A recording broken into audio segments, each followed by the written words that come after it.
एक बात हम आपसे निवेदन करना चाहते हैं, आप लोग माने तो।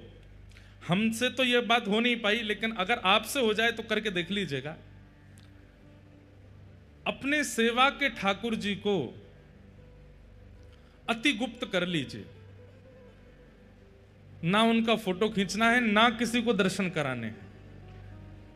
और जो कक्ष है, जिस कक्ष में ठाकुर जी विराजते हैं, उस कक्ष में कम से कम 1 वर्ष तक प्रयास कीजिए कि कोई नहीं जावे, केवल आप जाओ अपने ठाकुर जी के पास।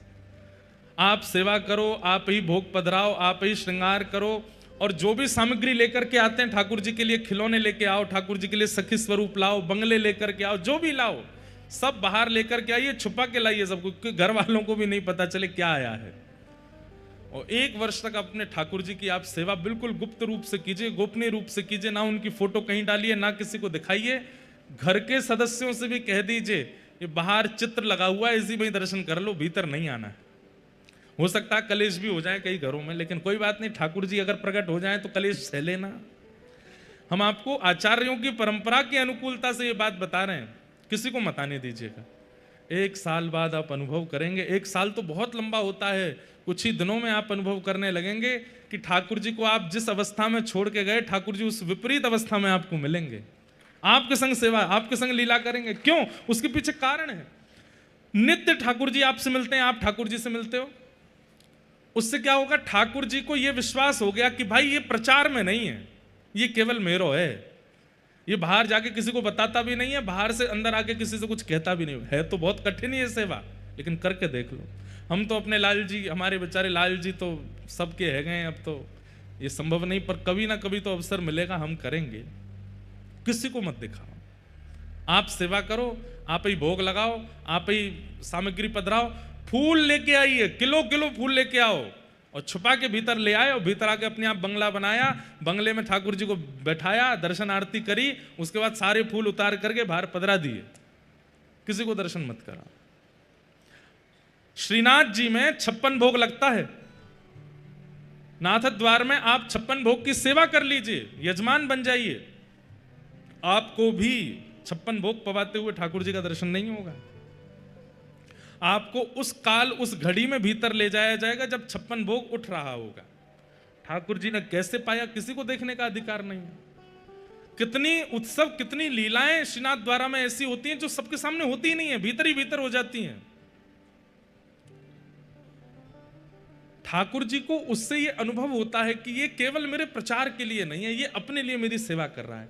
तो ठाकुर जी धीरे धीरे सहज होने लग जाते हैं और फिर कुछ ना कुछ लीला क्रिया करने लगते हैं। विश्व वसु सवर नील माधव भगवान की ऐसी ही सेवा करते हैं, किसी को नहीं पता। अपनी बेटी ललिता तक को दर्शन नहीं कराए हैं, लेकिन विद्यापति जी ललिता से कहने लगे, बोले मुझे भी तुम्हारे पिताजी के साथ उनके ठाकुर जी के दर्शन करने। ललिता बोली, बोलना मत इस बात को, मेरी इतनी आयु हो गई, मेरी मां के विवाह को इतने वर्ष हो गए, आज तक मां ने दर्शन नहीं किए, आज तक मैंने दर्शन नहीं किए, हमारे परिवार के बड़े बुजुर्गों ने दर्शन नहीं किए, वो किसी को नहीं लेके जाते साथ में। कहते हैं नील माधव भगवान है, और नील माधव भगवान चलते फिरते, उठते बैठते, खाते पीते सब करते हैं। हम लोग देखने के अधिकारी नहीं है, इसलिए केवल पिताजी जाते हैं वहां पर। आप लोग बहुत सावधानी से सुनिए, बड़ी गूढ़ और बड़ी आनंदमयी कथा है।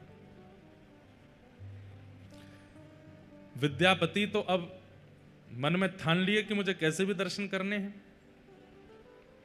इंद्रद्युम्न राजा ने इस कार्य के लिए भेजा है कि ढूंढ के आओ कहां है नील माधव भगवान। तो विद्यापति ऐसा व्यवहार करने लगे, पत्नी भोजन देती है, वो कहते हैं मन नहीं है, इच्छा नहीं है। पत्नी बात करती है तो थोड़े उखड़े उखड़े से रहते हैं। पत्नी सबके कारण पूछती है, बोले कारण क्या है, आप इतने उदास क्यों हैं? तो एक ही कारण देते हैं, नील माधव का दर्शन कराओ। एक दिन ललिता ने जाके अपने पिताजी विश्ववसु जी से कहा, पिताजी अगर आपको यह बात पता चले कि आपकी बेटी का परिवार गृहस्थ आश्रम खत्म हो रहा है तो आप क्या करेंगे?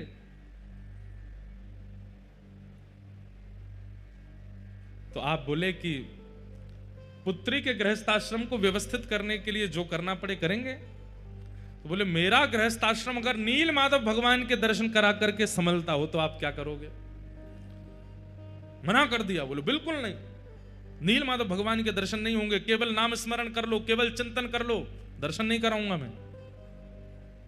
चरणों में गिर गई ललिता, बोले मुझे दर्शन नहीं करने हैं। हम तो बचपन से सुनते आए कि हम उनके दर्शन नहीं कर सकते, पर मेरे जो पतिदेव हैं, ये हमारे परिवार के सदस्य अभी बने, इनको कैसे समझाएं हम? ये मुझसे बात नहीं करते, भोजन नहीं पाते, कुछ भी नहीं करते, आप कृपा कीजिए ना पिताजी, इनको दर्शन करा दीजिए। अनेक दिनों तक तो विश्ववसु मना करते रहे, लेकिन एक दिन पुत्री पर बहुत दया आ गई और नील माधव भगवान को कृपा करनी है, इसलिए उनके मन में भावना आ गई। बोले चलो ठीक है, तो दर्शन कराते हैं, लेकिन आंख पे पट्टी बांध के ले जाऊंगा ताकि रास्ता ना देख ले, नहीं तो रोज रोज पहुंच जाएंगे। विद्यापति बोले आप तो बस दर्शन करा दो। वो ठहरे विद्यापति, उनका नाम ही विद्यापति है। कहीं कहते हैं धान, कहीं कहते हैं सरसों की पोटली अपने कमर पर बांध ली और उसमें छेद कर दिया, और सुबह जब निकले हैं, विश्ववसु ने आंखों पर पट्टी बांध दी है, लेकर के जा रहे हैं नील माधव भगवान का दर्शन कराने के लिए।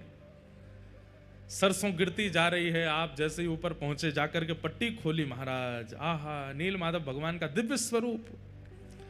दर्शन करके आनंदित हो गए। बोले चलो हो गए दर्शन, अब वापस चलो। वापस लौट करके पुनः पट्टी बांध करके लेकर के आए। कुछ दिन प्रतीक्षा करते रहे। विद्यापति बोले अभी पौधे उग जाएंगे, उसके बाद तो रास्ता तो मिल ही जाएगा। लेकिन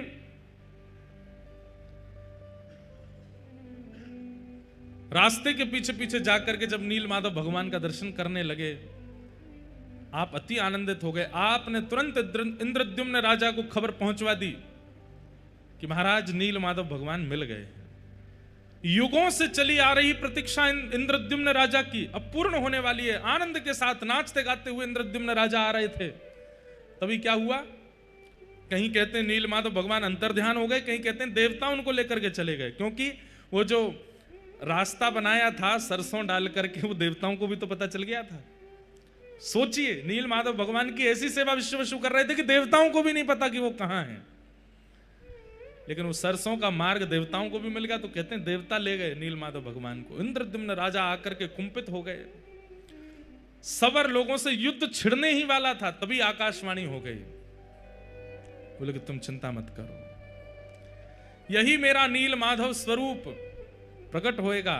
बोले कहां जाओ? बोले चक्र तीर्थ पहुंच जाओ और वहां पर प्रतीक्षा करो। दारू ब्रह्म के रूप में मैं आऊंगा और तुम्हारे द्वारा सेवा स्वीकार करूंगा। अपनी पूरी सेना लेकर के इंद्रद्युम्न राजा चक्र तीर्थ पहुंचे। समुद्र के तट पर प्रतीक्षा कर रहे थे, तभी सुंदर दारू बहती हुई आ रही। कैसे पता चला कि ये ठाकुर जी हैं? तो शंख चक्र गदा पद्म चारों अंकित थे।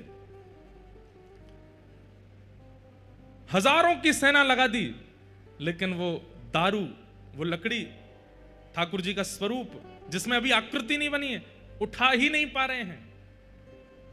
खूब प्रयास किया, हाथियों से खिंचवाया, लोगों ने उठाया, लेकिन नहीं निकल पा रहे हैं। तब अंत तो गत्वा आकाशवाणी हुई कि जिसके लिए आए हैं उसी से उठेंगे। तब इंद्रद्युम्न राजा, मतलब मानो मान हनन कर रहे हैं इंद्रद्युम्न का, राजा नहीं हो तुम, अब हम तुम्हारे यहां आए, अब तुमको सेवक बनना पड़ेगा। इंद्रद्युम्न राजा जैसे गए, विशाल दारू ब्रह्म को एक भुजा से ही उठा लिया। ठाकुर जी हल्के हो गए और कंधे पर बैठ करके सीधे उनके साथ चलने लगे। और सबसे पहले महाप्रभु जी का वह विग्रह आया गुंडीचा, जहां हम लोग कल या परसों में जाएंगे दर्शन करने। एक प्रकार से ठाकुर जी की वहां जन्म वेदी कहा जाता है उसको, ठाकुर जी का मायका भी कहते हैं, घर भी कहते हैं। ठाकुर जी ने वहां आज्ञा कर दी कि हमारा स्वरूप निर्माण कराओ। अनेकों रूप बनाने वाले आए, अनेकों शिल्पकार आए, लेकिन कहते हैं छेना हथौड़ी उठाते हैं और जैसे ही करने लगते हैं तो जैसे किसी लोहे पर प्रहार करने पर खन्न आवाज और चिंगारियां निकलती हैं, ऐसे निकलने लगी। कोई ठाकुर जी का निर्माण नहीं कर पाया। तभी वहां एक विशेष परिवार के सदस्य, जिनका परिवार आज तक ठाकुर जी का स्वरूप निर्माण करता है, वे आए। उन्होंने आकर के ठाकुर जी का स्वरूप बनाया, लेकिन उन्होंने नियम रख दिया कि मैं एकांत में बनाऊंगा। दूसरी बात, आप बार बार आकर के डिस्टर्ब नहीं करेंगे, देखेंगे नहीं, एकांत में बैठ करके ठाकुर जी का स्वरूप निर्मित होगा। हमें कैसे पता चलेगा कि ठाकुर जी बनना है? बोले आप बाहर से आवाज सुनते रहना, अंदर छेनी हथौड़ा की आवाज आती रहे, उससे पता चलेगा कि ठाकुर जी बनने हैं। 25 दिन 24 दिन की लगभग उन्होंने आज्ञा की, इतने दिन में ठाकुर जी बनेंगे, लेकिन 14 दिनों में ही आवाज आनी बंद हो गई। रानी घबरा गई, राजा घबरा गए। आपने व्याकुल हृदय से एक दिन प्रतीक्षा की और फिर प्रतीक्षा का बांध टूट गया। बोले कि ठाकुर जी वयोवृद्ध हैं जो बना रहे हैं, कहीं ऐसा नहीं हो भीतर ही पधार गए हों, देख तो लें एक बार। जैसे ही द्वार खोल करके देखा, महाप्रभु जगन्नाथ जी का सुंदर विग्रह वहां विराजमान, श्री बलभद्र जी महाराज, श्री सुभद्रा जी और श्री सुदर्शन जी, चारों रूप प्रकट हो गए। बोलो श्री जगन्नाथ महाप्रभु की। ठाकुर जी का स्वरूप प्रकट हो गया। लेकिन इंद्रद्युम्न राजा घबरा गए, हाय राम, ये मैंने क्या किया? अभी पूर्ण तिथि पूरी हुई नहीं, उससे पहले ठाकुर जी का मंदिर खोल दिया, तो अधूरे ठाकुर जी रह गए। कैसे नेत्र हैं, कैसा मुख है, हाथ भी नहीं बने हैं, उदर भी नहीं बना है, ठाकुर जी तो अधूरे रह गए। तभी ठाकुर जी ने आकाशवाणी करते हुए कहा, नहीं इंद्रद्युम्न राजा, ये परिपूर्ण स्वरूप है। बाकी के स्वरूप मानव दर्शन के लिए हैं, इसलिए उनमें हस्त कमल, चरण कमल, नासिका, कान सबका दर्शन होता है, परंतु ये तो श्री राधा भाव, विरही भाव विगलित स्वरूप है। ब्रजवासियों के विरह में द्वारिका में मेरा श्री अंग पिघल गया था, वही स्वरूप मैंने नारद जी को आज्ञा करके कहा था कि मैं कलयुग में प्रदान करूंगा सब जनमानस को दर्शन कराने के लिए। वही ब्रजवासियों के विरह में मेरा प्रेम विगलित स्वरूप ही यहां जगन्नाथ बन करके आया है, इसलिए तुम इनको अधूरा मत समझो, ये मेरा परिपूर्ण श्री राधा भाव परिपूर्ण स्वरूप है मेरा, इन्हें स्वीकार कर। आहा, अब सतयुग में बना हुआ मंदिर, उसमें ठाकुर जी को विराजमान करना था। रथ का निर्माण हुआ और जैसे ही रथ पर आरूढ़ होकर के महाप्रभु जगन्नाथ जी वापस श्री मंदिर की ओर आने लगे, कहते हैं गुंडीचा महारानी रथ के आगे लेट गई। जिस प्रकार श्री ठाकुर जी वृंदावन से मथुरा गए थे तो गोपियों की स्थिति हुई, वैसी गुंडीचा महारानी की हो गई कि आप मेरा घर छोड़ के क्यों जा रहे हैं नाथ, आप यहां से क्यों वापस जा रहे हैं? राजा के समझाने पर भी गुंडीचा नहीं मानी, अनेक विद्वानों के द्वारा समझाने पर भी गुंडीचा नहीं मानी, तो कहते हैं महाप्रभु जगन्नाथ जी सचल हो गए और रथ से उतर करके नीचे आए और आकर के गुंडीचा को हृदय से लगाया और कहा, मां आप चिंतित क्यों होती हो? बोले मैं कैसे रहूंगी, आप मेरा घर छोड़ के जा रहे हैं। तो महाप्रभु जगन्नाथ जी बोले, मां विश्व कल्याण के लिए, जगत कल्याण के लिए मेरा श्री मंदिर में जाना आवश्यक है। मैं घर पर बैठ करके जगत कल्याण नहीं कर पाऊंगा, मुझे मंदिर में जाना पड़ेगा। वहीं आकर के सब, अब यहां तो घर है, आज की बात होती तो गुंडीचा में भी दर्शन करते लोग, लेकिन उस समय में लोग कहीं ना कहीं विचार तो करते गुंडीचा तो घर है, राजा का निवास है, यहां पर कौन जाए कौन नहीं जाए, कहीं इस कारण से लोग दर्शन करने नहीं आए तो। और पूरी व्यवस्था और पूरे नियम से वो मंदिर बना है, सतयुग युग का बना हुआ मंदिर है, उसमें मुझे विराजना है मां। पर मैं वचन देता हूं, हर साल स्नान पूर्णिमा के 15 दिन बाद मैं स्वयं रथ पर आरूढ़ होकर के आपके घर आऊंगा और फिर यहीं रह करके अपनी मां के द्वारा प्रदत्त किए गए लालन पालन भोग सामग्री सबको स्वीकार करूंगा। साल भर तो मैं जगत कल्याण के लिए मंदिर में विराजूंगा, पर साल में एक सप्ताह के लिए मैया मैं आपके पास आऊंगा, आप चिंतित मत हो। गुंडीचा मैया फिर भी नहीं मानी, बोले आप तो ऐसे ही आश्वासन यशोदा मैया को दिए थे कि परसों आ जाऊंगा, और परसों के बरसों बीत गए, आप लौट करके नहीं आए। तब भगवान ने गुंडीचा मैया को हृदय से लगाया और हृदय से लगाते ही गुंडीचा मैया को यह भाव दिखाया कि मैया आप कोई और थोड़ी हो, आप यशोदा ही तो हो, यशोदा ही तो गुंडीचा के रूप में आई हैं, ये नंद बाबा ही श्री नील इंद्रद्युम्न राजा के रूप में आए हैं। मैंने जो वचन दिया था कि मैं आऊंगा वो मैं जगन्नाथ भेष में पूरा करूंगा, आप यहीं विराजो। ये गुंडीचा वृंदावन है और श्री मंदिर द्वारिका है, और मैं द्वारिका से निश्चित यहां आऊंगा और आकर के आपको सुख प्रदान, अपना वचन निभाऊंगा। ठाकुर जी वर्षों पूर्व दिए गए द्वापर के वचन को निभाते हैं रथ यात्रा करके। ठाकुर जी ने कहा था कि मैं आऊंगा ब्रजमंडल, और ठाकुर जी जाते हैं। इंद्रद्युम्न राजा और गुंडीचा मैया दोनों चरणों में बैठ गए। भगवान बोले वरदान मांगिए, क्या चाहिए? इंद्रद्युम्न राजा ने वरदान मांगा कि हमारा वंश आगे ना बढ़े। क्या मांगा? हमारा वंश आगे ना बढ़े, ऐसी कृपा करो। और ठीक उसी समय गुंडीचा मैया ने क्या मांगा? हमें एक संतान हो जाए, एक पुत्र हो जाए। नीलाद्रीनाथ श्री जगन्नाथ भगवान हंसने लगे, बोले कि ये क्या कह रहे हैं आप दोनों? इंद्रद्युम्न राजा ने पत्नी की ओर देखा, बोले क्या मांग रही हो तुम ठाकुर जी से? बोले मैं तो संतान मांग रही हूं। आप क्या मांग रहे हो? बोले मैं तो कह रहा हूं कि संतान ही नहीं हो। अब पति पत्नी दोनों विपरीत अवस्था मांगेंगे। ठाकुर जी बोले कैसे पूरी होगी? इंद्रद्युम्न राजा कह रहे हैं संतान नहीं चाहिए, और गुंडीचा मैया कह रही है संतान चाहिए। दोनों में वहीं पर ही महाराज द्वंद्व सा होने लगा। संतान चाहिए, वो बोले संतान नहीं चाहिए, संतान चाहिए, संतान नहीं चाहिए। ठाकुर जी बोले बस बस बस रुको, हम तुम्हारा समाधान करते हैं। इंद्रद्युम्न राजा को संतान नहीं चाहिए, आपकी पत्नी गुंडीचा को संतान चाहिए। अब ये तो एक ही क्रिया से पूर्ण हो सकता है। बोले क्या? मैं ही आपकी संतान बन जाता हूं। आज के बाद आप पूरे विश्व में कह दीजिएगा कि कितने बालक हैं? बोले 3 बालक हैं, 2 लाला 1 लाली। लाला कौन है? बोले बलभद्र और श्री जगन्नाथ हमारे लाला हैं, और श्री सुभद्रा जी हमारी लाली हैं। बंधुओं, आज भी महाप्रभु जगन्नाथ संभवतः आगामी चतुर्दशी को, कब है चतुर्दशी? आज है कि कल है? कल है संभवतः चतुर्दशी को। आज भी महाप्रभु जगन्नाथ जी इंद्रद्युम्न राजा का श्राद्ध करते हैं, क्योंकि वे मेरे पिता हैं। ब्राह्मण भोज कराते हैं। आज भी महाप्रभु जी अपने पिताजी का स्मरण करके अपने पिता भाव की पूर्ति करते हैं। हाँ? मार्गशीर्ष में श्राद्ध करते हैं तृतीया को। हाँ? 3 दिन तक श्राद्ध करते हैं अपने पिताजी का स्मरण करके।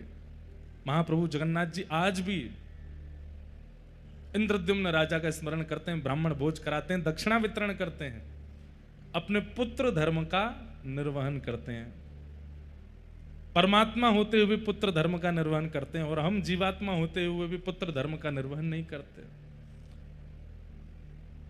ठाकुर जी का ऐसा भाव। अब ये तो है एक भाव रथ यात्रा का, पर दूसरा भाव प्रकट करते हैं श्री चैतन्य महाप्रभु।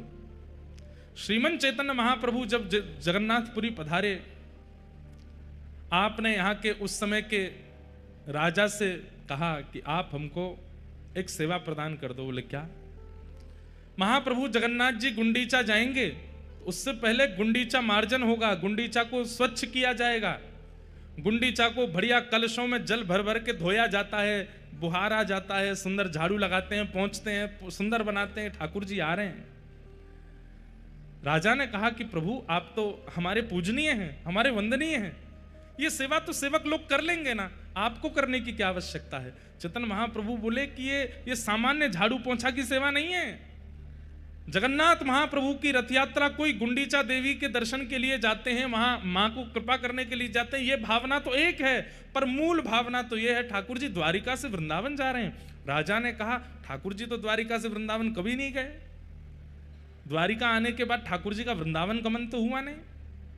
तब श्री चैतन्य महाप्रभु कथा सुनाते हैं, बोले कि एक बार गए। कब गए हैं? कुरुक्षेत्र में सूर्य ग्रहण हुआ था, और सूर्य ग्रहण के काल में सब द्वारिकावासी कुरुक्षेत्र पहुंचे हैं, और यहां से सब ब्रजवासी भी कुरुक्षेत्र पहुंचे हैं। ना तो ब्रजवासियों को पता है कि वहां द्वारिकाधीश और द्वारिकावासी आ रहे हैं, ना द्वारिकाधीश और द्वारिकावासियों को पता है कि यहां ब्रजवासी आ रहे हैं। केवल द्वारिकावासी और ब्रजवासी गए नहीं, पूरे भारतवर्ष के लोग वहां इकट्ठे हुए थे सूर्य ग्रहण पर यज्ञ करने के लिए। लेकिन जैसे सूर्य ग्रहण काल में वहां सब एकत्रित हुए, तब धीरे धीरे खबर उड़ने लगी, और उड़ते उड़ते ठाकुर जी तक पहुंची कि ब्रजवासी यहां आए हुए हैं।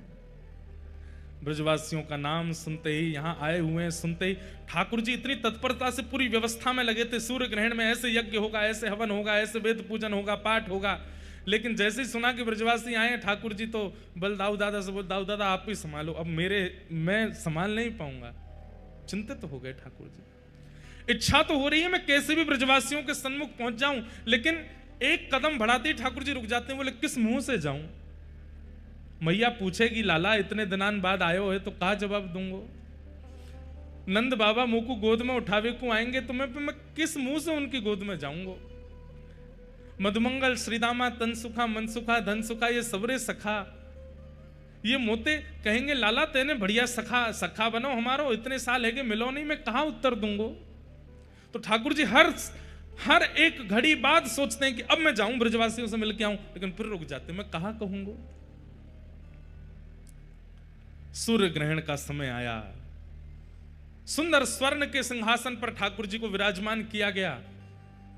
भारतवर्ष के कोने कोने से विप्रदेव आए हैं, कोई तुलसी अर्चन कर रहे हैं, कोई सहस्त्र कमल अर्चन कर रहे हैं, कोई पुष्प अर्चन कर रहे हैं, कोई रत्न अर्चन कर रहे हैं। सब ठाकुर जी के चरणों में कहीं से तुलसी चढ़ाई जा रही है, कहीं से पुष्प चढ़ाए जा रहे हैं। पर ठाकुर जी उस समय केवल नेत्र बंद करके ये बार बार विचार कर रहे हैं कि मैं परमात्मा हूं, मुझे कृपा करनी है। लेकिन बार बार ठाकुर जी भूल जाते हैं कि मैं परमात्मा हूं, फिर सोचते हैं मैं तो लाला हूं। यहां ब्रजवासी बाहर डोल रहे होंगे, यशोदा मैया नंद बाबा यहीं कहीं आसपास ही होंगी। जोर से सुगंधी भीतर लेते हैं कि वायु में कहीं नंद बाबा की हृदय की, यशोदा मैया की हृदय की सुगंधी मुंह को आ जाए।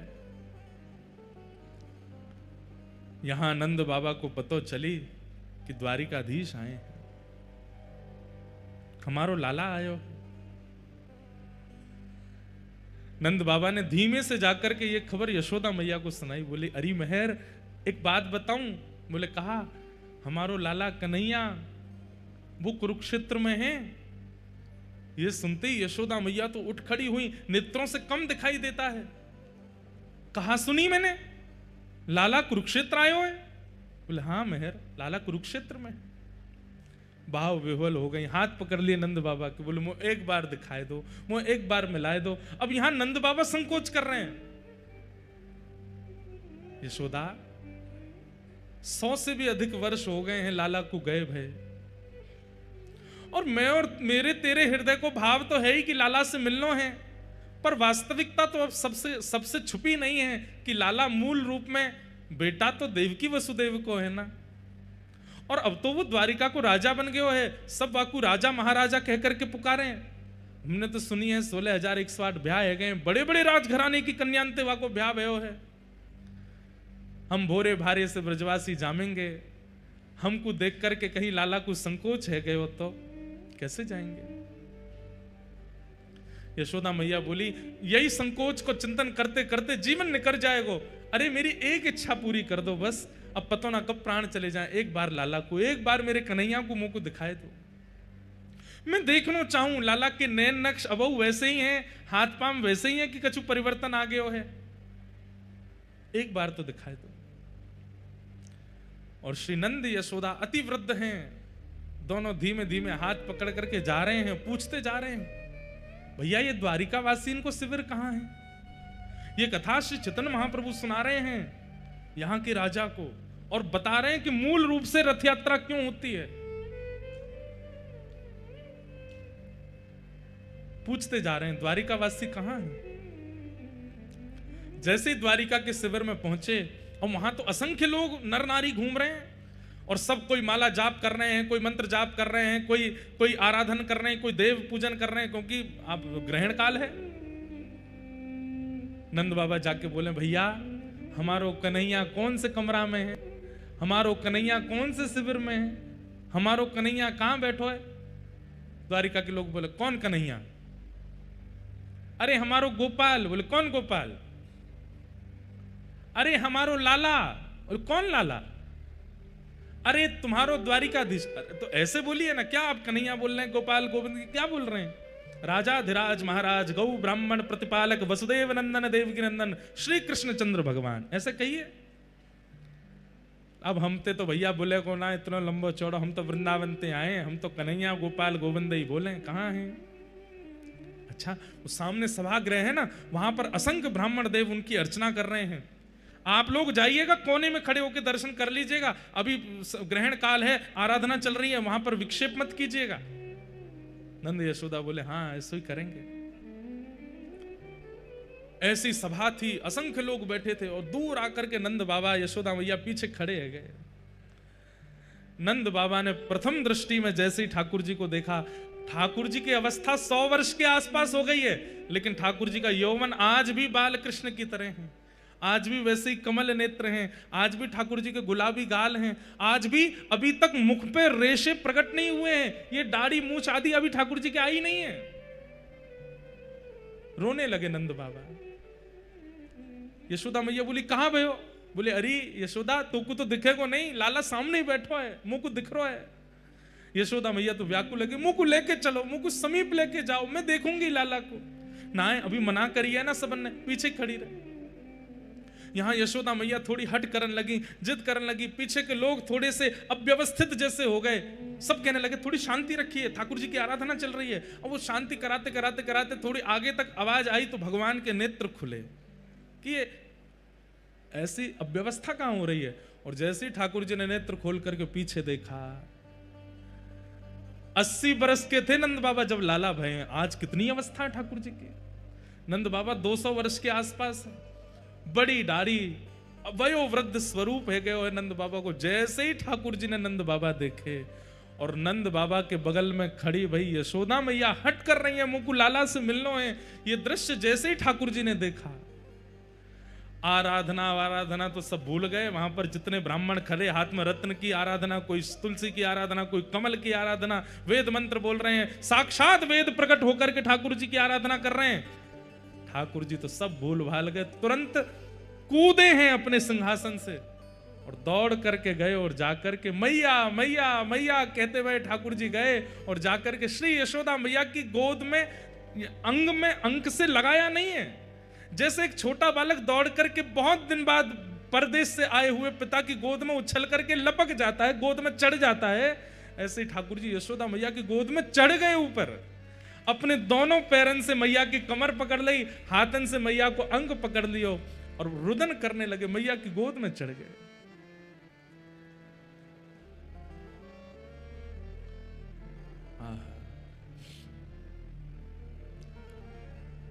यशोदा मैया रुदन कर रही हैं। इतनी अवस्था ठाकुर जी की हो गई, 16,108 ब्याह हो गए, प्रत्येक पत्नी से संतान भी हो चुकी हैं और संतानों के भी ब्याह हो चुके हैं। उस अवस्था में ठाकुर जी यशोदा मैया की गोद में चढ़ गए और मैया की गोद में जाते बहुत देर तक तो रुदन करते रहे और थोड़ी देर बाद मैया के वक्ष पर अपना हाथ फेरन लगे और बोले मैया मुझे बहुत दिनाते भूख लग रही है, मैं अभी तक तृप्त ना भय हूं, मैया मुझको अपना दूध पिवा, अब ही पिवा। अब द्वारिकाधीश नहीं है, अब वृंदावन चंद है।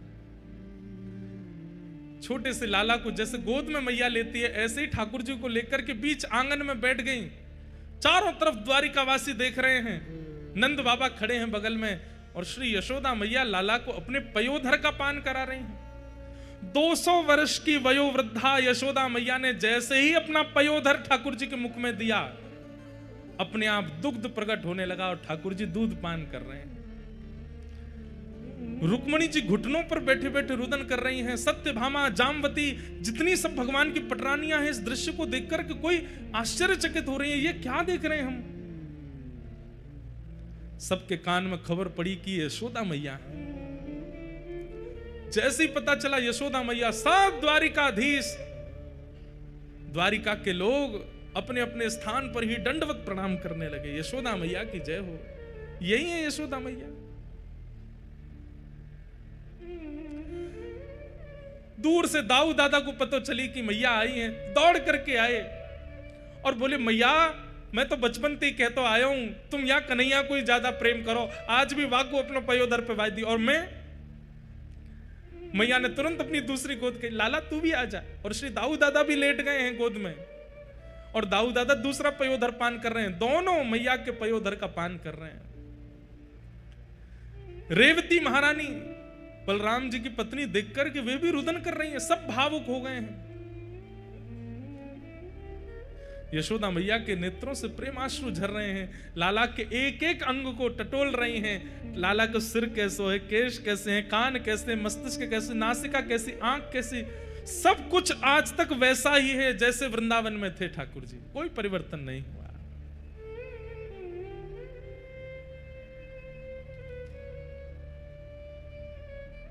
देवकी मैया को पता चली कि यशोदा जी आई हैं। जैसे ही देवकी मैया आई, मैया ने आकर के प्रणाम किया। यशोदा मैया बोली, लाला जी कौन है? बोले मैया जी मैया है, देवकी मैया है। देवकी मैया नाम सुनते ही यशोदा मैया उल्टा प्रणाम करने लगी, चरण पकड़ने लगी। और चरण पकड़ने तो देवकी मैया संभाल रही, मैया जी कहा कर रही हो आप? अरे यशोदा, आज तक तुम्हारी चर्चा ही सुनी है, आज भी लाला, भले ही लाला मेरो है पर पूरी द्वारिका में चर्चा यूं ही होवे, यशोदा नंदन लाला है। आज भी जन्माष्टमी के दिन सब यशोदा के लाल भजो, यशोदा के लाल भजो कहकर के ही गावे। आज पहली बार मिली हो, आपको हृदय से लगाऊं।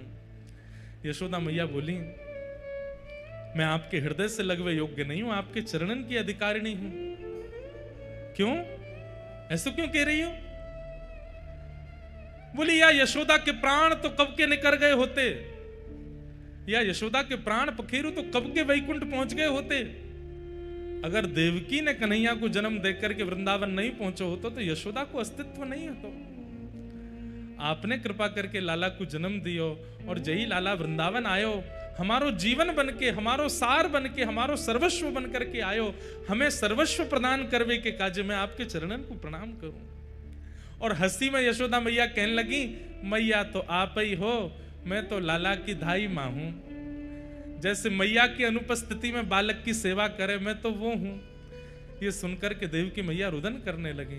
यशोदा जी से बोली, मां ऐसे मत कहो, आप पूरे द्वारिकावासी से पूछ लो, लाला आपसे कितनो स्नेह करे।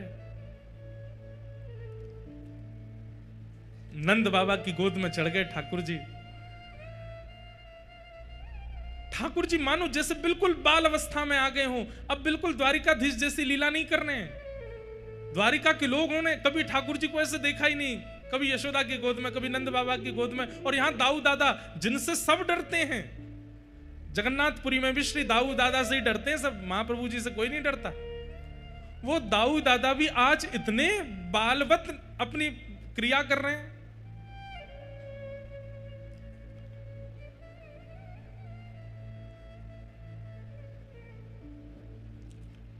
तभी ठाकुर जी के कान में खबर पड़ी, श्री राधा रानी भी आई हैं। राधा रानी का नाम सुनते ही ठाकुर जी थोड़े गंभीर हो गए, और गंभीर अवस्था में आकर के मैया को तो भीतर बिठाया, सब पत्नियों से मिलवाया, सब क्रिया करी, और अवसर जानकर के ठाकुर जी बोले कि किशोरी जी नहीं आएंगे, मैं ही जाऊंगा। यहां किशोरी जी सब सखियों के साथ बैठी हैं। तभी बैठी बैठी किशोरी जी अचानक कहती हैं, ललिता ऐसो क्यों लग रहा है कि द्वार पर श्री कृष्ण आए हैं? तू देख तो। ललिता जी बोली, कृष्ण नहीं आए हैं, हमें अभी अभी पता चली है कि उनकी तो आराधना चल रही है, बड़े बड़े विप्रदेव आकर के उनकी अर्चना कर रहे हैं, वो बड़े व्यस्त हैं, वो कहां से आ जाएंगे यहाँ पे। किशोरी जी बोली, नहीं ललिता, तू एक बार जाकर के देखना, मुझको ऐसा लग रहा है द्वार पर श्री कृष्ण खड़े हैं। विशाखा जी बोली, आपको क्यों ऐसा अनुभव हो रहा है? किशोरी जी बोली, अभी अभी जो ब्यार चली ना वायु की, वह ब्यार में श्री कृष्ण के तन की सुगंधी है, और ये सुगंधी आज 100 वर्ष बाद मेरी नासिका को प्राप्त भई है। मेरा हृदय मयूर नृत्य कर रहा है, मुझको पूर्ण रूपेण विश्वास है। तुम द्वार पे जाके देखो, श्री कृष्ण खड़े हैं। ललिता विशाखा जैसे ही गई, और जैसे ही द्वार से पर्दा हटा करके देखा, लाल नेत्र हैं ठाकुर जी के, अश्रु बिंदु भरे हैं नेत्रों में, और श्याम सुंदर चुपचाप खड़े हैं नीची नजर करके। और खड़े खड़े मानो जैसे कोई कहने में तो थोड़ी अतिशयोक्ति लगती है, लेकिन अत्यंत व्याकुल व्यक्ति या अत्यंत आत्मग्लानि से भरा हुआ व्यक्ति होता है, जिससे बस ये लगता है मैं मुख कैसे दिखाऊं। ऐसे ठाकुर जी दोनों हाथ समेटे नीची नजर खड़े वहां खड़े हैं। देख करके तुरंत समस्त अष्ट सखियां आदि सब गोपियों ने सब तुरंत दंडवत प्रणाम किया। आज 100 वर्ष की प्रतीक्षा के बाद ठाकुर जी दिखे। ललिता विशाखा जी बोल रही हैं, लेकिन मुख से शब्द नहीं प्रकट हो रहे हैं। कह रही हैं, श्याम सुंदर आप यहां क्यों खड़े हैं? भीतर चलिए, किशोरी जी बुला रही हैं। ठाकुर जी बस सिर हिला के इशारा कर रहे हैं, मैं अधिकारी नहीं हूं भीतर जाने का। यहां भीतर किशोरी जी व्याकुल हो रही हैं, और बार बार बस यही देख रही हैं, इतना समय, इतना विलंब क्यों लग रहा है, क्यों नहीं आ रहे हैं श्याम सुंदर। जैसे ही किशोरी जी बाहर निकलने के लिए अपने आसन से उठी, तभी ललिता जी बोली, देखो श्याम सुंदर, आप भीतर नहीं जा रहे, किशोरी जी बाहर आ रही हैं। जैसे ही ठाकुर जी ने सुना कि किशोरी जी आ रही हैं, तो अरे वो क्यों श्रमित हो रही है, मैं चल रहा हूं ना भीतर। तुरंत ठाकुर जी भीतर गए और आज 100 वर्ष के पश्चात किशोरी जी की दृष्टि के सामने ठाकुर जी हैं और ठाकुर जी की दृष्टि के सामने श्री किशोरी जी। शब्द नहीं है। ये द्वारिका व्रज मिलन जब हुआ है कुरुक्षेत्र में, उस समय वार्ताएं नहीं हुई हैं, केवल सब मौन मौन है, एक दूसरे को देख करके ही आनंदित हो रहे हैं। सबके मन में बस एक ही भाव आ रहा है कि बोल करके किसी संवाद को प्रारंभ क्यों करें। इतने वर्ष बाद नेत्रों को श्याम सुंदर दिखें, देख लो इन्हें। ठाकुर जी किशोरी जी के चरणों में बैठ गए और चरणों में बैठ करके कहना तो चाहते हैं कि मुझे क्षमा कर दो, लेकिन कह नहीं रहे हैं। केवल हाथों से जब चरण स्पर्श किए तो स्पर्श मात्र से किशोरी जी को यह अनुभव हो रहा है कि ठाकुर जी क्षमा प्रार्थना कर रहे हैं। बंधुओं, प्रेम की एक अवस्था है, ध्यान से सुनिएगा, कि हमारा प्रेमी भले ही हमसे दूर चला जाए, हमारा प्रेमी भले ही हमसे बात ना करे, हमारा प्रेमी भले ही हमें वर्षों तक दिखाई ना दे, लेकिन फिर भी उसके प्रति हमारे चित्त में दोष उत्पन्न ना होना, यह प्रेम का स्वरूप है। ठाकुर जी द्वारिकाधीश बन गए, 16,108 ब्याह हो गए, इतना सब कुछ हो गया, लेकिन ब्रजवासियों ने कभी कोसा नहीं ठाकुर जी को। छलिया, कपटी आदि आदि जो भी कहती हैं, कहने के बाद तुरंत अपनी बातों को समाप्त कर देती हैं। जोई जोई प्यारो करे सोई मोहे भावे, भावे मोहे सोई, जोई सोई सोई करे प्यारे। श्री हितरवंश महाप्रभु हित चतुराशी जी के प्रथम पद में कहते हैं, प्रेम का स्वरूप क्या है? ठाकुर जी जो करें, प्रेमी हमारा जो करे, हमें सब स्वीकार है।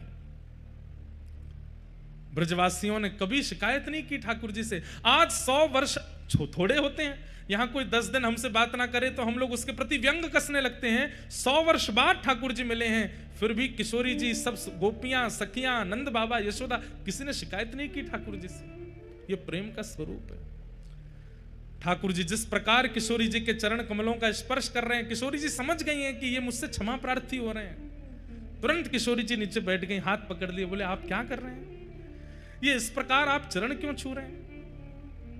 ठाकुर जी कह रहे हैं, मुझे बहुत आत्मग्लानि हो रही है। आप ब्रजवासियों को जो कष्ट, जो पीड़ा, जो विरह मैंने दिया है, उस विरह से मुझे बहुत कष्ट हो रहा है।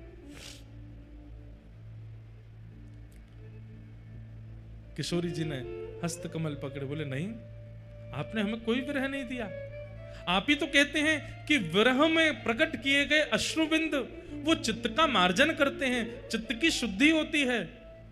अरे किसी के 1 दिन की शुद्धि, किसी के 10 दिन की शुद्धि, हम ब्रजवासी कितने सौभाग्यशाली हैं, हमारे तो 100 वर्ष की शुद्धि कर दी है आपने। और ये 100 वर्ष की शुद्धि हमारी नहीं है श्याम सुंदर, हमारे आने वाली पीढ़ी व्रज में जितने भी लोग जन्म लेंगे युगों युगों तक, चाहे वो कोई क्रम करें, नियम करें, अनुष्ठान करें, चाहे ना करें, वो फिर भी शुद्ध ही रहेंगे, क्योंकि उनके बट का भी रुदन हम ब्रजवासियों ने कर लिया है। वे परम पवित्र रहने वाले हैं। इसलिए ब्रजवासी सर्व पूज्य है। बड़े बड़े मठाधीश भी प्रणाम करते हैं ब्रजवासियों को। क्यों? ब्रजवासियों के बट के अश्रुबिंद ब्रजवासियों ने उस समय में बहा दिए, पवित्र हो गया है सबका चित्त। और जो आत्मग्लानि के कारण ठाकुर जी बहुत असहज हो रहे थे, किशोरी जी ने तुरंत हस्तकमल पकड़ा और सब गोपियों से कहा, अरे 100 वर्ष है गए, श्रृंगार पेटी खुली नहीं है, आज श्रृंगार पेटी खोलो। और 100 वर्ष बाद आज पहली बार श्रृंगार पेटिका खुली है। ललिता जी चंदन घिस रही हैं, विशाखा जी आदि सब सखियां सुंदर सुंदर रत्न लेकर के आ रही हैं, सुंदर सुंदर पुष्प के आभूषण लेकर के आ रही हैं। और श्री किशोरी जी श्याम सुंदर को वृंदावन चंद के रूप में श्रृंगार कर रहे हैं। अभी तक तो द्वारिकाधीश बनते हैं, लेकिन आज वृंदावनधीश बन रहे हैं। किशोरी जी श्रृंगार कर रहे हैं। हो तो दासी नित्य तिहारी, हो तो दासी बहुत सुंदर पद है। और बंधुओं, आपको जान के आश्चर्य होगा, महाप्रभु जगन्नाथ जी आज भी इस पद को सुनते हैं। षोडश गीत श्री हनुमान प्रसाद पोद्दार जी के द्वारा लिखे गए ये 16 पद, जिसमें एक पद ठाकुर जी गाते हैं किशोरी जी के लिए, दूसरा पद किशोरी जी गाती हैं ठाकुर जी के लिए, उसमें ये पद मुझे अति प्रिय है और महाप्रभु जगन्नाथ जी को भी बहुत प्रिय है। किशोरी जी गा रही हैं ठाकुर जी को सहज करने के लिए। हो तो दासी नित्य तिहारी, हो तो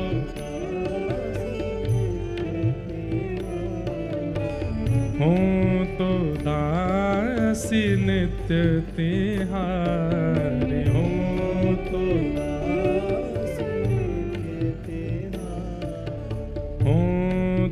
दासी नित्य तिहारी, हो तो दासी नित्य तिहारी। प्राणनाथ जीवन धन मेरे, प्राणनाथ जीवन धन मेरे, प्राणनाथ जीवन धन मेरे, प्राणनाथ जीवन धन मेरे। हो तुम पे मैं बलिहारी, हो तुम पे मैं बलिहारी, हो तो दासी नित्य तिहारी, हो तो दासी। बंधुओं, जो ठाकुर जी के प्रति वात्सल्य भाव रखते हैं उनके लिए अलग भाव है, जो ठाकुर जी के प्रति सख्य भाव रखते हैं उनके लिए अलग भाव है, लेकिन जिनका भी ठाकुर जी के प्रति दासी भाव है और ठाकुर जी की वह स्वयं को गोपी मानते हैं, ठाकुर जी को प्रियतम मानते हैं, उनको ये पद याद कर लेना चाहिए और नित्य अपने ठाकुर जी को शयन कराते समय ये पद गाना चाहिए। हो तो दासी नित्य तिहारी, हो तो दासी नित्य। शब्द सुनिएगा, चाहे तुम अति प्रेम करो, चाहे तुम अति प्रेम करो, तन मन सो मोह बिसराओ, तन मन सो मोह बिसराओ। आप स्वीकार करो तो भी मैं राजी हूं, आप मुझे ठुकरा दो तो भी मैं राजी हूं। तन मन सो मोह बिसराओ, तन मन सो मोह बिसराओ। और चाहे द्रोह करो त्रासो मोहे, चाहे द्रोह करो त्रासो मोहे, और दुख देह मोहे छिटकाओ, और दुख देह मोहे छिटकाओ। हो तो दासी नित्य तिहारी, हो तो दासी नित्य तिहारी, हो तो दासी नित्य तिहारी, हो तो दासी नित्य तिहारी। तुमरो सुख ही है मेरो सुख, तुमरो सुख ही है मेरो सुख, आन न कछु सुख जानो, आन न कछु सुख जानो। जो तुम सुखी हो मेरे दुख में, जो तुम सुखी हो मेरे दुख में, अनुपम सुख हो मानो, अनुपम सुख हो मानो। हो तो दासी नित्य तिहारी, हो तो दासी नित्य तिहारी, हो तो दासी नित्य तिहारी, हो तो दासी नित्य। और दास का भाव क्या है? मैं अपने सुख के लिए कुछ नहीं करता, आपको सुख मिले उस क्रिया से मैं सुख भोगता हूं। सुख भोगूं तुमरे सुख कारण, सुख भोगूं तुम्हारे सुख कारण। सुख भोगूं, सुख भोगूं मतलब मैं सोऊंगा भी केवल इसलिए ताकि सुबह उठ करके आपकी सेवा में मुझे आलस ना आवे। मैं पाऊंगा भी इसलिए ताकि मेरे शरीर में वह शक्ति आवे कि मैं आपके दर्शन कर सकूं। मैं अपने लिए कुछ सुख नहीं भोगूंगा। कहते हैं कि जगन्नाथपुरी के गंभीरा में जब चैतन्य महाप्रभु सोते नहीं थे, पाते नहीं थे, तब राय रामानंद आदि जो सेवा में रहते थे वे जाकर के महाप्रभु जी के चरणों में प्रणाम करते कि महाप्रभु जी कुछ पा लीजिए। तो महाप्रभु जी मना करते, मुझे सुख नहीं है। तब महाप्रभु जी के संग में सेवक जन जो थे वे आचार्य चरण कभी कभी झूठ बोलते थे और वे कहते, आपको जगन्नाथ जी से मिलना है ना, आप चाहते हैं ना कि श्याम सुंदर आपसे मिलने के लिए आए, तो अति सहज अति सरल चेतन महाप्रभु बन जाते और कहते, हाँ मैं तो चाहूं कि वो मुझसे मिले। बोले वो तभी मिलेंगे, कल मुझे मिले थे, मुझसे मिलके कह रहे थे मैं कृष्ण चैतन्य से मिलूंगा। सुनते ही महाप्रभु जी आनंदित हो जाते, ठाकुर जी ने तुमसे कहा वो मुझसे मिलेंगे, कहां मिलेंगे, कब मिलेंगे? लेकिन उन्होंने तो कहा है वो तब मिलेंगे जब आप प्रसाद पाओगे। चैतन्य महाप्रभु तुरंत कहने लगते, जल्दी लेकर के आओ, जल्दी भात परोसो, जल्दी दालमा दो, जल्दी मुझे पवाओ। और प्रसाद पाते, खूब प्रेम से पाते और पाने के बाद तुरंत पकड़ लेते। अब बताओ ना, मैंने प्रसाद पा लिया, कब मिलेंगे? तब दूसरे सेवक बोलते हैं, कल रात्रि ठाकुर जी मुझे भी मिले थे। अच्छा, कहाँ मिले थे, कैसे लग रहे थे, क्या कह रहे थे? ठाकुर जी कह रहे थे, बोले कृष्ण चैतन्य यदि शयन करेंगे तो मैं उनसे मिलूंगा। तुरंत महाप्रभु जी लेट जाते, चद्दर ओढ़ लेते और जल्दी जाओ बाहर, यहां से दिए बुझा दो, मैं शयन करूंगा, क्योंकि ठाकुर जी ने कहा है शयन करूंगा तो वो मुझसे मिलेंगे। ऐसे सेवक जन महाप्रभु जी को बहाना दे दे करके सुलाते हैं, खिलाते हैं। अपनी इच्छा से नहीं सोते, अपनी इच्छा से नहीं पाते हैं। प्रेम मार्ग बहुत कठिन है बंधुओं, या तो इस मार्ग में आइएगा नहीं, और आइएगा तो आपसे बड़ा सौभाग्यशाली कोई नहीं।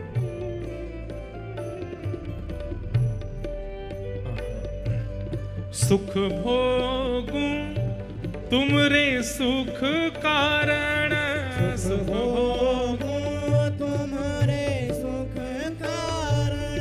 और न कछु मन मेरे, और न कछु मन मेरे। हो तो दासी नित्य तिहारी, हो तो दासी नित्य तिहारी।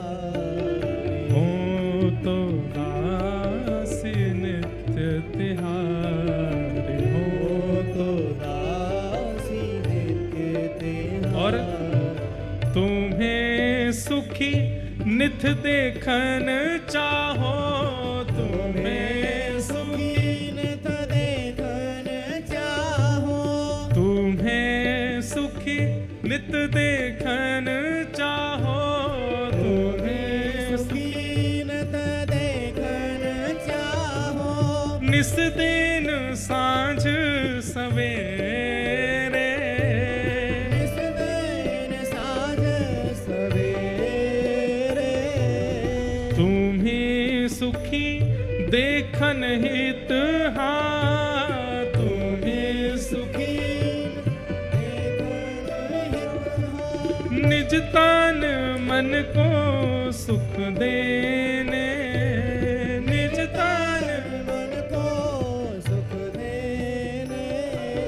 हो तो दासी नित्य प्यारे, हो तो दासी नित्य तिहारी। हो तो दासी नित्य तिहारी, हो तो दासी नित्य तिहारी। तुम्हें समर्पण कर अपने को, तुम्हें समर्पण कर अपने को। नित तब रुचि को सेने,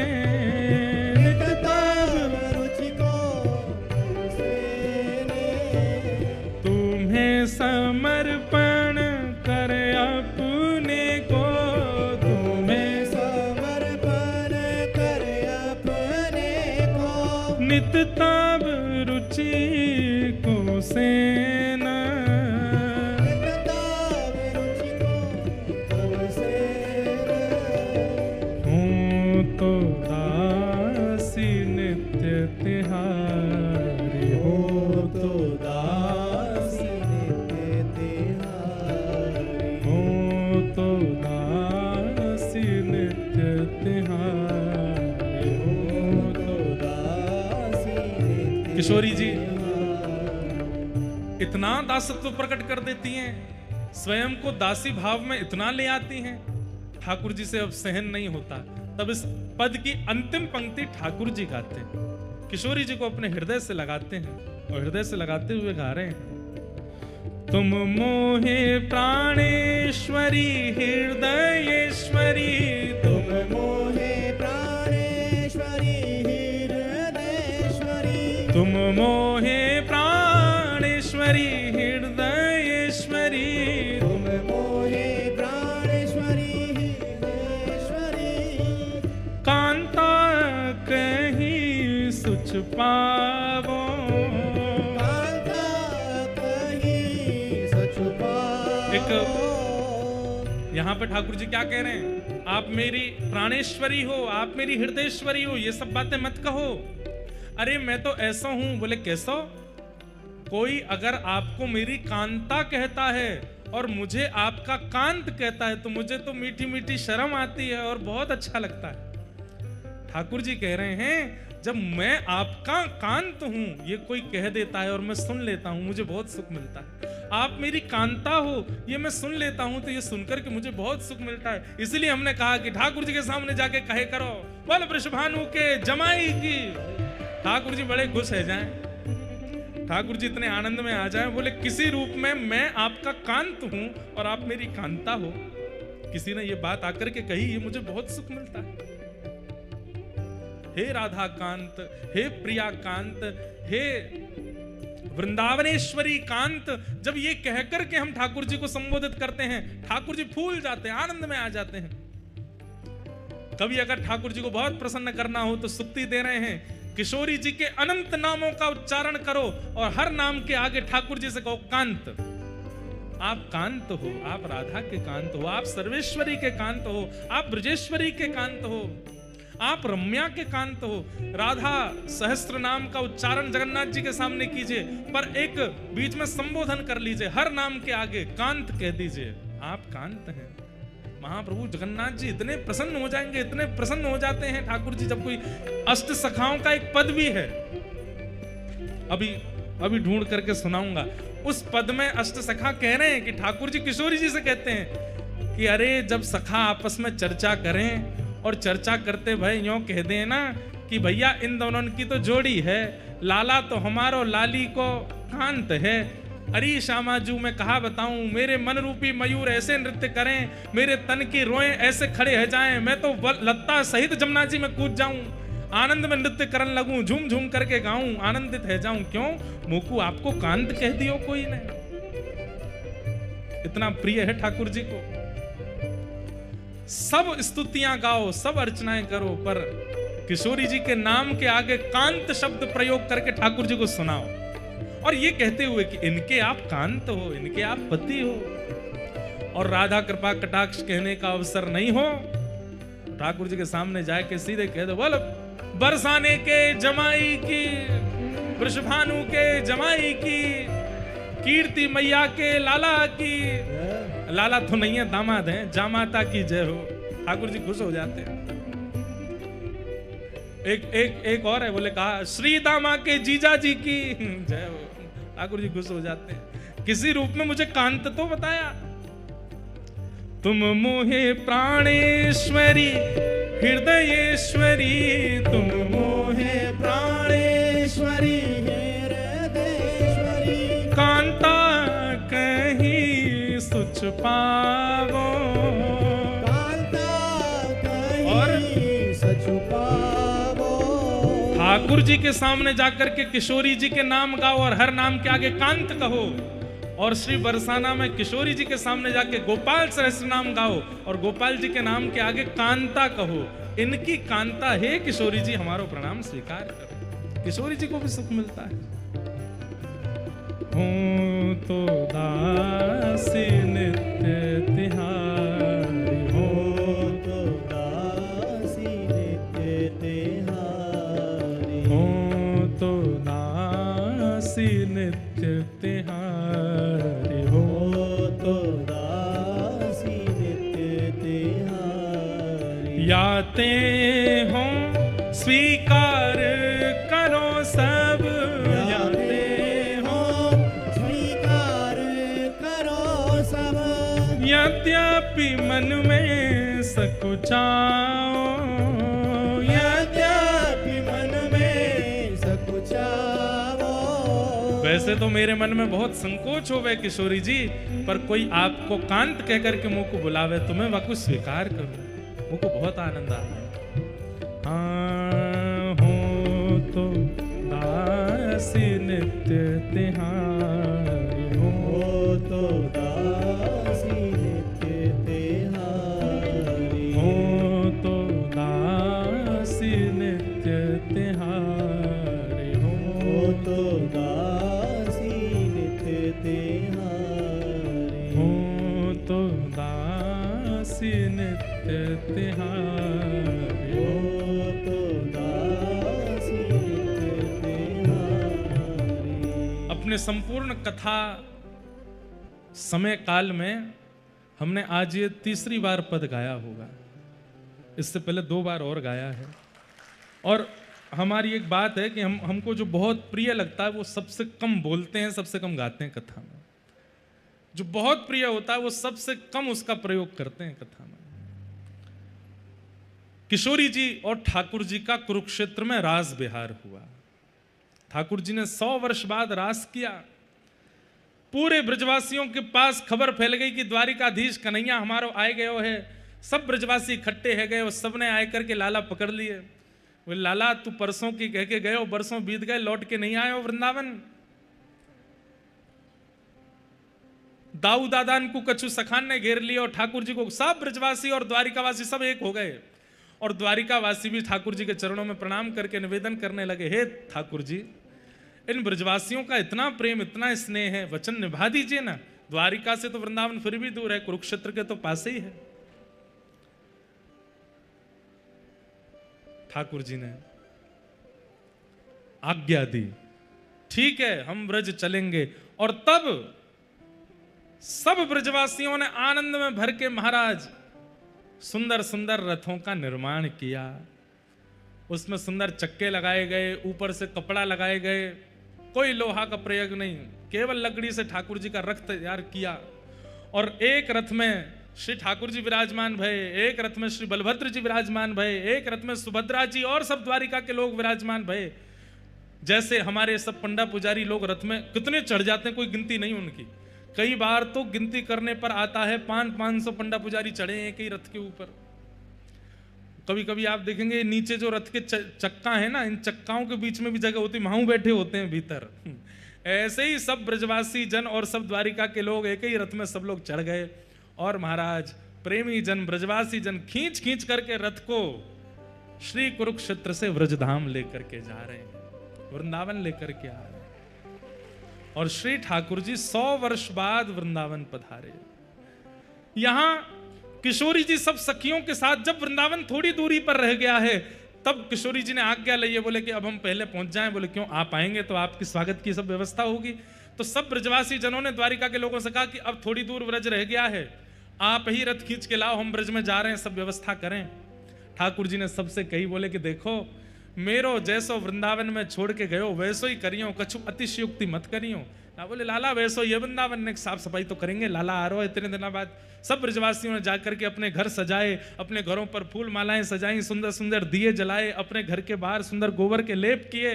और सब ब्रजवासियों ने अपनी अपनी गैया बाहर बांध दी कि लाला देखे, क्योंकि सब ब्रजवासी की गैया चराई है ठाकुर जी ने। ठाकुर जी जब नंद बाबा से मिले तो यही पूछ रहे, मेरी धौरी गैया अब दूध देवे 100 साल बाद। नंद बाबा बोले लाला तू जब ते ब्रजते गयो है कोई गैया ने भी बालक को जन्म दी दियो, और बछड़ा बछिया जितने छोटे हते वो उतने ही है बहू, कोई बड़ो ना भयो, सब रे नेक से, जैसे हमारो लाला छोटो सो वैसे बछड़ा बछिया नेक से हैं। बंधुओं, त्रेता में 14 वर्ष का वियोग दिया था अयोध्या वासियों को, पर ब्रजवासियों को 100 वर्ष का वियोग दिया। और जैसी अयोध्या की हम खबर सुनते हैं, ना किसी ने जन्म लिया, ना किसी के प्राण गए, वही व्रज में स्थिति है। लेकिन व्रज में एक और बात है कि कोई बड़ा छोटा भी नहीं हुआ, सब उतने ही हैं। ठाकुर जी के सब बछड़ा बछिया भी आज उतने ही हैं। असंख्य गाय ठाकुर जी का स्वागत कर रही हैं। ठाकुर जी रथ से उतर करके गायों को प्रणाम करते हैं, एक एक गैया को अपने हृदय से लगाते हैं, ब्रज को प्रणाम करते हैं, वृक्षों को हृदय से लगाते हैं। घर घर जाकर के ठाकुर जी सुंदर माखन मिश्री को भोग लगा रहे हैं। सब द्वारिका के लोग इस लीला का दर्शन कर रहे हैं। अभी तक तो द्वारिका के लोगों ने केवल लीला सुनी थी, आज प्रत्यक्ष दर्शन हो रहा है व्रज का। ठाकुर जी सब द्वारिका के लोगों को बता रहे हैं, यहाँ पे हम यूं गैया चराते, यहाँ पे हम ये लीला करते, यहाँ पे ये लीला करते, और ये लीलाएं दर्शन करके सब ब्रजवासी अति आनंदित हो गए। सब ब्रजवासी लाला को कंधा पे उठा करके नृत्य करने लगे। कन्हैया ले चल पल्ली पार, जहां विराजे राधा रानी, जहां विराजे श्यामा प्यार, अलबेली सरकार संवरिया ले चल पल्ली। बंधुओं, इसी भावना से रथ यात्रा होती है ठाकुर जी की। ये चैतन्य महाप्रभु ने राजा को बताया, भैया वो गुंडीचा मार्जन साफ सफाई के लिए तुम सेवकों को मत भेजो, वो तो हमको करना चाहिए। क्यों? बोले क्योंकि हमारे ठाकुर जी वृंदावन आ रहे हैं, हमारे ठाकुर जी वृंदावन वापस आ रहे हैं। ये वही लीला का यहां पर दर्शन होता है। ये रथ में विराजमान होकर ठाकुर जी वृंदावन जाते हैं। आप लोगों को रथ यात्रा में आकर के ठाकुर जी के रथ के आगे नाचना चाहिए, भुजा उठा करके आनंदित होना चाहिए, और एक दिन पूर्व आकर के गुंडीचा में जाके चाहे जहां एक कोना भी मिल जाए अपने हाथ से मार्जन करना चाहिए, इसी भाव से कि हम ब्रजवासी हमारे श्याम सुंदर आ रहे हैं। इस बार तो हमने उल्टा रथ का दर्शन किया था, पर ठाकुर जी कृपा करेंगे, एक बार ठाकुर जी जब रथ में विराजमान होके आते हैं, हम सब भी यहाँ पे ऐसी योजना बने यही कथा हो जाए, और सबरे श्रोताओं के साथ जाएंगे गुंडीचा में, जाके झाड़ू लगाएंगे, पूरे गुंडीचा को धोएंगे। हम तो ब्रजवासी, हमारा तो अधिकार है, लाला आवेगो। बढ़िया कलशों में जल भर भर के जाएंगे, गुंडीचा को साफ करेंगे, स्वच्छ करेंगे, और श्री रथ के आगे खूब उछल उछल के नाचेंगे, इसी भाव से कि हम ब्रजवासी, हमारो लाला आ रहा हो वापस। रथ यात्रा का मूल रूप क्या है? महाप्रभु जगन्नाथ जी पहली बात तो अपने वचन निभाते हैं। जो मैया से कह करके गए कि मैं परसों आऊंगा, उस भावना की पूर्ति ठाकुर जी करते हैं। और दूसरी भावना श्री चैतन्य महाप्रभु प्रकट करते हैं कि कुरुक्षेत्र ग्रहण काल के समय श्री ठाकुर जी ब्रजवासी रथ बना करके ठाकुर जी को लेकर के गए हैं वृंदावन, इसलिए ठाकुर जी वृंदावन गए हैं, और उसी भाव से हर वर्ष ठाकुर जी वृंदावन जाते हैं। इसलिए रथ यात्रा उसका महत्व अति है। गुंडीचा में जन्म वेदी है ठाकुर जी की, वहां विराजमान श्री जगन्नाथ जी का दर्शन करने का पुण्य, उसका लाभ कितना, उसका पुण्य कितना है। असंख्य असंख्य अश्वमेध यज्ञ, असंख्य असंख्य तीर्थ यात्राओं का फल केवल महाप्रभु जगन्नाथ जी के जन्म वेदी पर विराजमान दर्शन करने मात्र से प्राप्त हो जाता है, जब गुंडीचा में विराजते हैं। इस बार हमने दर्शन किए गुंडीचा में, और गुंडीचा में ठाकुर जी अलग ही लगते हैं। यहाँ जो ठाकुर जी दिखते हैं, गुंडीचा पहुंचते ही ऐसे लगते हैं लाला बन गए, छोटे से गोपाल जी मैया के पास आए हैं, उसी भाव से लगते हैं। और भैया हमारी एक बात सुनो, 3 दिन हो गए कथा को, हम चाहे जितनी भी बात कहते रहे, महाप्रसाद के प्रति कहते रहे, मंदिर के प्रति कहते रहे, नील चक्र के प्रति कहते रहे, महोदधि के प्रति कहते रहे, महाप्रभु जगन्नाथ जी, सुभद्रा जी, बलभद्र जी, सुदर्शन जी के प्रति कहते रहे, बिमला मैया के प्रति कहते रहे, पर ये सब भाव हैं। क्या हैं? और भाव बिना भाव के नहीं आते। कबीरदास जी का एक पद है, मुझे पद तो याद नहीं पर लीला याद है, कि उनकी माता जी ने कहा कि बेटा घर चलाने के लिए कुछ धन की आवश्यकता है, तो मैं कुछ बुन दिया करूंगी कपड़े, तुम नगर में जाकर के उसको विक्रय कर देना, कुछ धन आएगा तो घर चलेगा। तो श्री कबीरदास जी जाते और वस्त्र हाथ में लेकर के चौराहे पर खड़े हो जाते। आने जाने वाले लोग आकर के एक ही बात पूछते, कितने भाव का है ये, कितने भाव का है ये, कितने भाव का है। उसी समय कबीरदास जी बेचना तो भूल गए, उन्होंने पंक्तियां लिख दी। और पंक्ति में क्या लिखा, बिना भाव के जब सामान्य वस्तु नहीं मिलती संसार में, तो बिना भाव के ठाकुर जी के पास क्यों जाते। भाव प्रकट करके ही जाओ, बिना भाव के वो प्रस्तुत नहीं होगा। महाप्रभु जगन्नाथ, एक बात बताएं आपको, कोई महाप्रसाद पाता है और महाप्रसाद में उसको दोष दिखने लग जाए, ये वाली सब्जी तो ऐसी है, ये तो यूं है, ये तो यूं है, इसका मतलब क्या है, उसके पाप ही उसको रोकते हैं महाप्रसाद पाने से। क्यों, इसको पाते ही तो हम स्वस्थ हो जाएंगे। जैसे दवाई से रोग ठीक होता है, लेकिन दवाई की कड़वाहट के कारण जीभ मना करती है, कोई नाक बंद करते हैं, कई आंख मींचते हैं, और कई तो महाराज इधर उधर भागते हैं, माँ पीछे दवाई लेके भाग रही, बालक भाग रहे हैं आगे आगे, नहीं पीनी नहीं पीनी। उसे भी पता है, माँ को भी पता है कि इससे ही ठीक होना है, लेकिन फिर भी उसकी कड़वाहट स्वीकार नहीं होती। ठीक वैसे ही बंधुओं, महाप्रसाद हमें तो लगता है अमृत भी फीका होगा महाप्रसाद के आगे, लेकिन कई लोगों को उनमें भी ये लगने लगता है ऐसी सब्जी है, ऐसा ये है, ऐसा वो है। ये कहीं ना कहीं आपके पाप ही आपको रोकते हैं। मत पाओ, क्योंकि इसको पाने से हम चले जाएंगे, हम तुम्हारा आश्रय छोड़ देंगे, तुम हमारे भैया नहीं हो हैं। 18 साल की उम्र से तुम्हारे अंदर निवास कर रहे हैं हम, तुमने इतना पाल पोस करके काम क्रोध लोभ मोह आदि हम सबको अपने शरीर में तुमने स्थान दिया। हम जब आए थे तब इतने से थे, अब हम इतने विशाल हो गए हैं। पहले तुमको थोड़ा क्रोध आता था, अब तुमको इतना क्रोध आता है। पहले तुम में तनिक काम था, अब तुम में भयंकर काम है, और तुम हमको ऐसे छोड़ दोगे। और वही काम क्रोध लोभ ईर्ष्या द्वेष आपके अंदर आकर के आपके मन में ये भाव प्रकट करते हैं, इसको हटाओ, ये छोड़ दो, इसको रहने दो, अरे इसमें क्या स्वाद है, इससे बढ़िया तो बाहर होटल पे मिल रहा है, वहां खाएंगे। क्यों, उससे तो हम और तंदुरुस्त होंगे, इससे तो हम जीर्ण शीर्ण होकर मर जाएंगे। इसीलिए व्यक्ति फिर महाप्रसाद के प्रति उपेक्षा कर देता है। वो नहीं करता, उसके पाप करवाते हैं। और इसमें एक ही बात चलेगी, कथा आवश्यक क्यों है। एक बात हम आपको बहुत स्पष्ट कहते हैं, जगन्नाथपुरी, आप द्वारिका चले जाना, बद्रीनाथ चले जाना, पर जगन्नाथपुरी तो बिना कथा के आना ही नहीं। क्योंकि महाप्रभु जी को बिना भाव के अगर आपने देखा भी, प्रसाद भी पाया, तो आपके मन में कोई ना कोई गलत भाव आ ही जाएगा। क्योंकि जब तक इनके भाव को जानोगे नहीं, आप इनका दर्शन, इनका महाप्रसाद, इनको स्वीकार नहीं कर सकते। इसलिए कलयुग में प्रधान देव जगन्नाथ जी के दर्शन के लिए कथा सुनना बहुत जरूरी है। इसलिए हम कथा में रोज भाव प्रकट करते हैं, ताकि आपसे अपराध ना बन जाए। क्योंकि भीतर जो हैं वो तो चाहते ही हैं कि आप ना करो। तो गुंडीचा जाएंगे, इसी भाव से जाएंगे कि वृंदावन है, और वहां कहीं ना कहीं श्री किशोरी जी विराजमान है, अंतरंग भाव से विराजमान है, इसलिए ठाकुर जी जाते हैं। इस प्रकार महाप्रभु जगन्नाथ जी की रथ यात्रा होती है। एक दो जानकारियां सुन लीजिए।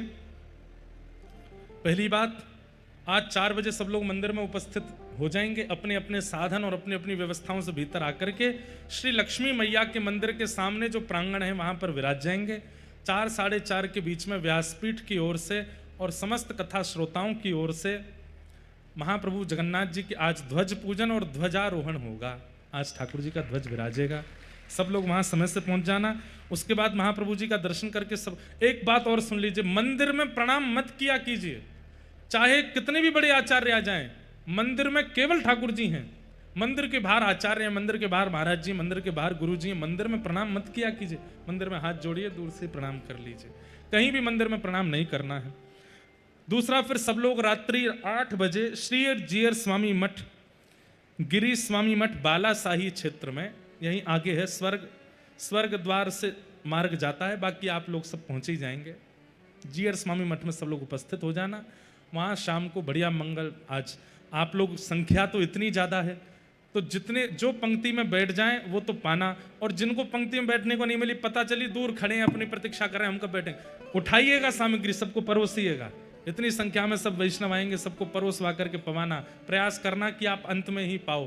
पहले वयोवृद्ध बालकों को पवा देना, उसके बाद थोड़े कम वृद्धों को, उसके बाद नेक और कम वृद्धों को, सबसे अंत में युवा पाना।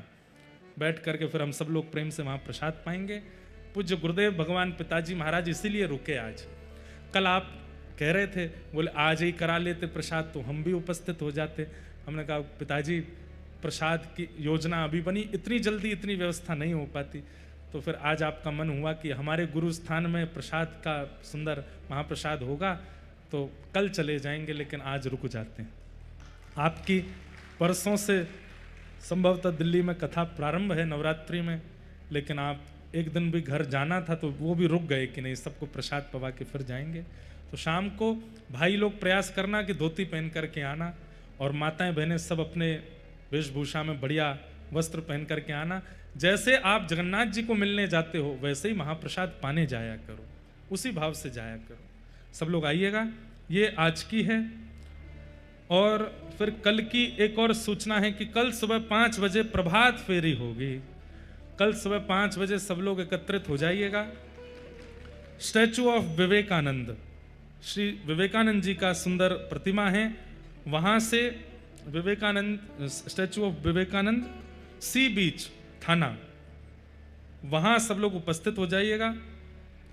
और वहां से हम लोग नाचते गाते हुए हरिनाम संकीर्तन करते हुए श्री मंदिर तक जाएंगे। मंदिर के बाहर तक जाएंगे और वहां प्रेम से ठाकुर जी को आनंदित कराएंगे। हमारे सुंदर दिव्यदास जी आए हैं हिसार से। ठाकुर जी के जन्मोत्सव में भी प्रभात फेरी की सेवा आपको प्राप्त है। प्यारे गिरधर लाल जी के जन्मोत्सव में भी प्रभात फेरी की सेवा आपकी है। इस बार के ठाकुर जी के जन्मोत्सव में तो आपको ढाणी लीला की सेवा दी जा रही है। ठाकुर जी का इस बार बरसाना में उत्सव है ना, तो वहाँ ठाकुर जी के भाव से किशोरी जी का जन्मोत्सव मनाया जाएगा इस बार। तो ढाणी ढाणिन लीला होती है बरसाना में, वह लीला गाने की और उस सेवा को करने की सेवा आपको प्राप्त हुई है इस बार। कल प्रभात फेरी सुबह 5 बजे होगी। श्री विवेकानंद स्टैचू, सी थाना बीच के पास सब लोग उपस्थित हो जाइएगा 5 बजे। और फिर हम लोग बढ़िया समुद्र के तट से नाचते गाते हुए हरिनाम संकीर्तन करते हुए जगन्नाथ जगन्नाथ का उद्घोष करते हुए सब लोग श्री मंदिर तक पहुंचेंगे। ऐसी कल की योजना है। बाकी कल हमारे यजमान परिवार के हमारे ठाकुर जी का जन्मोत्सव है। जिनके जन्मोत्सव के उपलक्ष्य में ये सुंदर उत्सव मनाया जा रहा है, उन्हीं ठाकुर जी का कल जन्मोत्सव है। और कल कथा में भी नंदोत्सव है। अब यहाँ कथा तो आराम से चल रही है, खूब प्रेम भाव से हम कह रहे हैं। कभी जगन्नाथ जी के रस सुनाने लगते हैं, कभी रथ यात्रा सुनाने लगते हैं, कभी चैतन्य महाप्रभु सुनाने लगते हैं, कभी किसी आचार्य की लीला, कभी कोई कथा।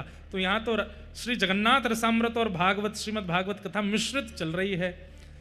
तो कल कथा में जन्मोत्सव होगा और आपके ठाकुर का उत्सव भी मनाया जाएगा। जब कभी भी हमको कथा में विशेष उत्सव मनाना होता है तो हम कुछ विशेष लीला करते हैं। कल देखते हैं, कल की कल पे जाएगी कि विशेष लीला कैसी होगी। तो कल कथा में आप सब लोग श्वेत वस्त्र पहन करके आना। आप कहोगे महाराज जी नंदोत्सव में तो कहते हैं पीले पहनो, श्वेत पहन के आना, पीले करने की जिम्मेवारी हमारी है। आप तो श्वेत ही पहन के आना।